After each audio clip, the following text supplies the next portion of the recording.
I've mentioned this a few times on stream, but I love the Donkey Kong series. Donkey Kong Country for the Super Nintendo was the first video game I ever played. My Nana had a SNES in her basement, and whenever we had a family reunion, my cousins and I would always go downstairs and take turns trying to get the monkeys through the early game of Country. We weren't very good at it. In fact, most of us were too young to know how to read, so we couldn't figure out how to save the game, which just meant that we got to play the minecart level that we loved over and over and over again. The first home console I owned was the Nintendo 64, and I specifically got it because I wanted to play DK64. I remember at the time Lunchables was doing a giveaway where if you got the lucky Charlie and the Chocolate Factory ticket style thing, you would get an N64 and DK64, and I just thought this was the ultimate prize, the best thing any kid could have. I remember begging my mom to get me Lunchables every day because I wanted as many chances as possible to win the contest. Of course I didn't win, but Santa brought it for Christmas that year. And so while my friends insisted that Mario 64 and Star Fox 64 were the better games, I knew the truth. Those games didn't have yellow cartridges, and therefore were inferior. DK64 was also the first game I ever 101 completed. Which, looking back on it, is kind of wild, because I have no idea how I had the patience for things like Beaver Bother as a child. Although Beaver Bother was far from the worst Donkey Kong related media I gaslit myself into believing was good.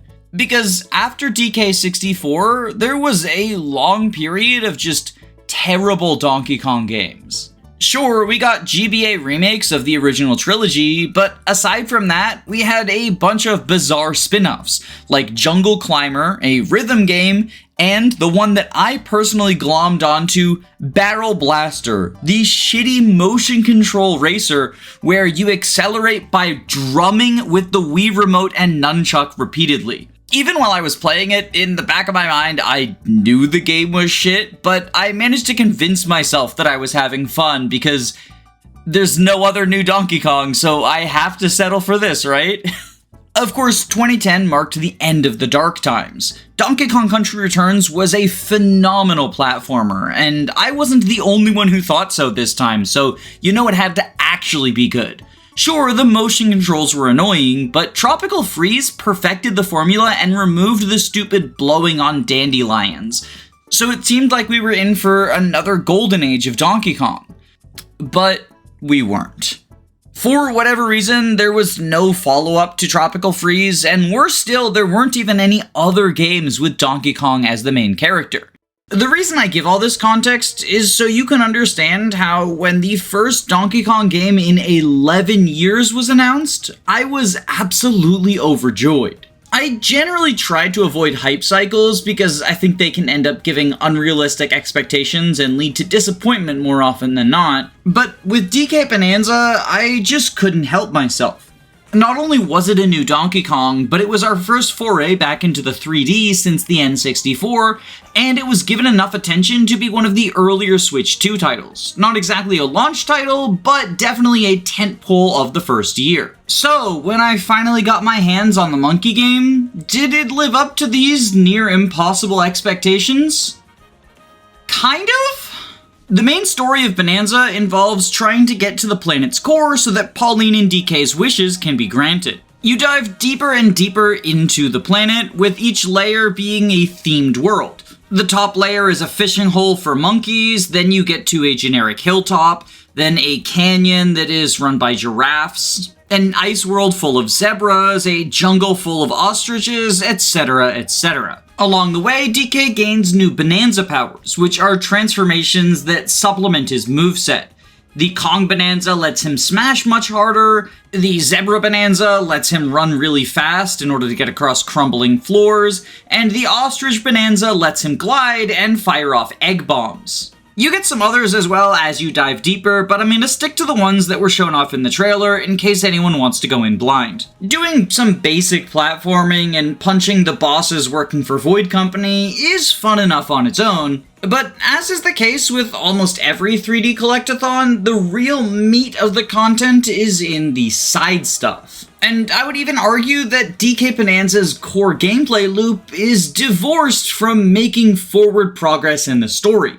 Instead, it revolves around collecting Bananium gems and fossils, which are the two primary forms of character progression. Bananium gems let you get skill points, and fossils are used to purchase cosmetics that have minor gameplay benefits. The most common way of acquiring these items is finding them buried underground. DK can use his sonar to locate items of interest, and then you can punch your way to them in order to add them to your collection. You can then use these skill points from bananas to increase the strength of your digging or the range of your sonar, and the loop feeds itself. Although if you're having trouble tracking down some specific items, you can also get them marked on your map, either by finding maps in treasure chests or purchasing them from the store. Some people, including myself, have compared this exploration loop to Breath of the Wild because you're not really guided towards anything in particular, but instead get distracted by whatever in the map looks most interesting to you and dig around there until you find your upgrades. But as I thought about it more, honestly, it feels like a more apt comparison would be Deep Rock Galactic, the indie co-op game where dwarves working for an evil megacorporation dig for gold and other valuable minerals. Both games center around terrain destruction and give you a large amount of freedom of how to get to the specific places you need to go, with DK's moveset feeling tailor-made for precision digging, since he has separate buttons for punching forward, up, or down that are useful when you're trying to make highly specific tunnels, such as for guiding baby puzzle pieces back to their parents on escort quests, or creating a slide that pours ice cream into an ice cream dish so that you can get a reward. In addition to punching his way through terrain, DK can also pick up chunks of it for a variety of uses. You can throw it at enemies in order to kill them, you can use terrain to smash other terrain such as thorns and lava that are dangerous for DK to touch, you can double jump by propelling yourself off of a held piece of terrain, and you can turf surf, which is a movement technique where DK treats the rock he just pulled out of the ground like a surfboard and speeds his way across whatever is in his path, including spikes, water, and in some cases lava. Honestly, DK's moveset is so cool that the fact he is able to climb without stamina on most non-slippery surfaces is probably the least noteworthy thing about it. Now, with this huge amount of freedom, including the ability to destroy terrain, it kind of sounds like navigating the world would be boring and a breeze, but that actually hasn't come up that often for me. A couple of times I've accidentally skipped an obstacle by climbing up something or brute forcing my way through digging, but most of the time, the world is constructed in such a way that you actually have to engage with the story beats they want you to encounter. And moving around doesn't get stale because each biome introduces a new concept that they centralize navigation around, such as the jungle area having seeds you can throw into wood that will grow into bridges you can walk up, or the canyon area having a series of mine carts that you can go down to relive the country glory days, albeit with the ability to throw exploding rocks at your enemies to boot. These ideas don't overstay their welcome, but they remain long enough to be iterated on and explored to a pretty big extent, especially once you dive into the sub-rooms. In-game, these are referred to as ruins, but they really resemble any other challenge sub-area in 3D open worlds. You get a much more restricted area and a concrete objective you want to go towards, such as surf turfing down a spiky obstacle course under a limited time, destroying a certain amount of a building under a timer, or just exploring your way through a 2D platforming section. And these ruins tend to have 3 bananas in them.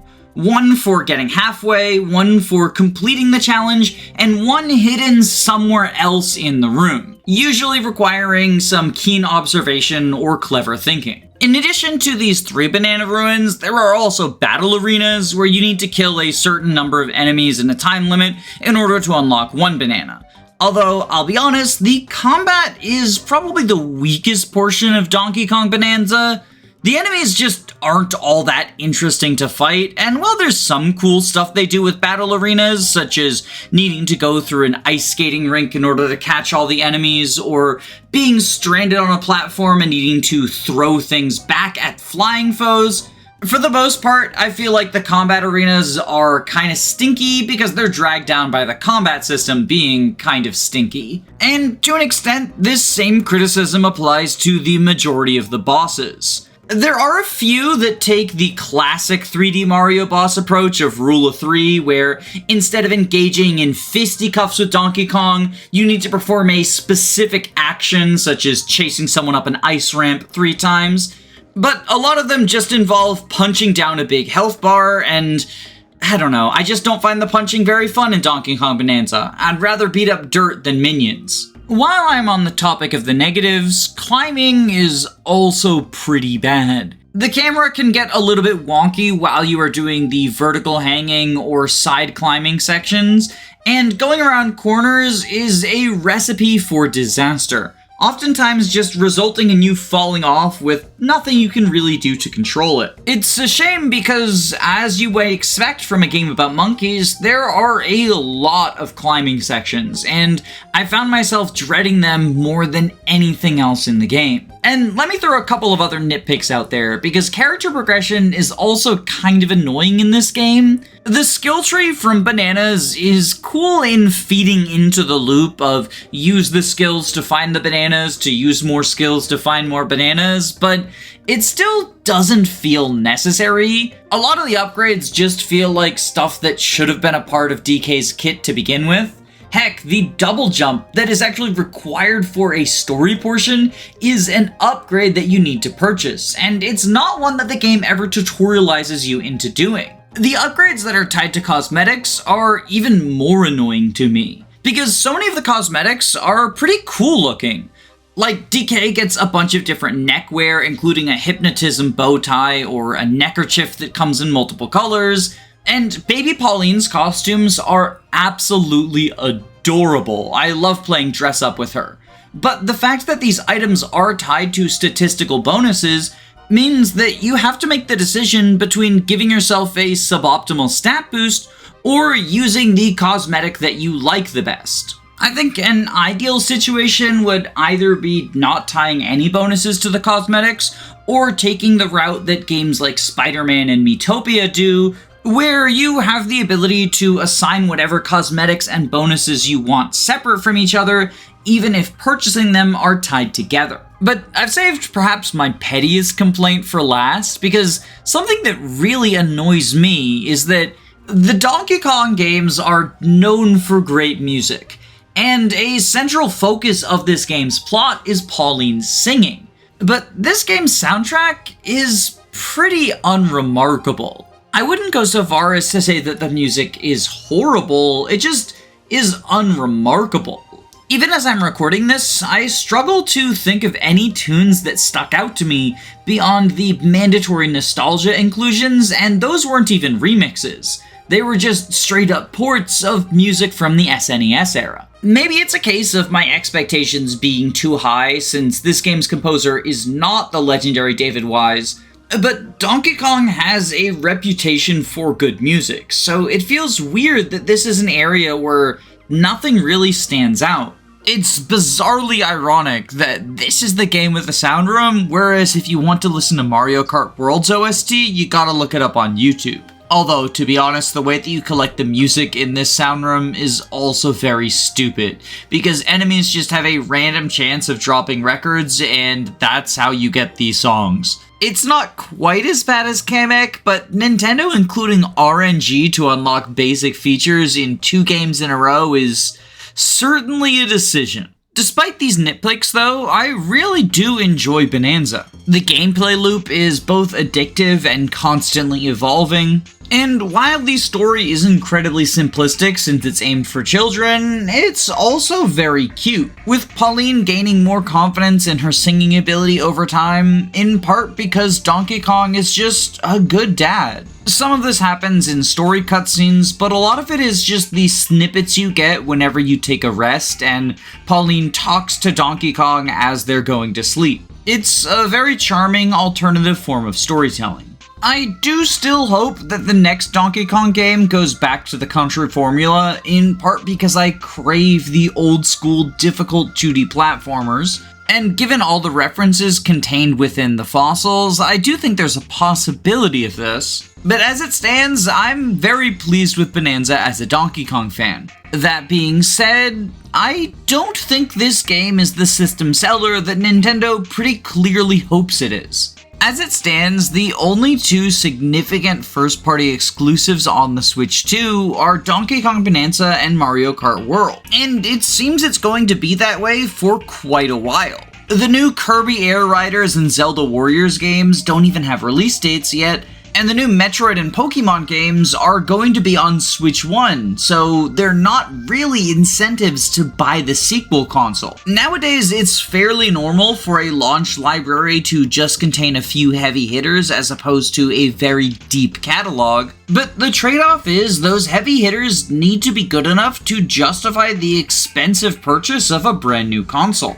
And honestly, for most people, I don't think Bonanza or World will do that. I enjoyed my time with the monkey, but I can justify my purchase because Nintendo YouTube is my job. To the average consumer, a $520 price of entry is probably a bit too much to ask, especially when Deep Rock Galactic's Terrain Destruction is just $30 on Steam.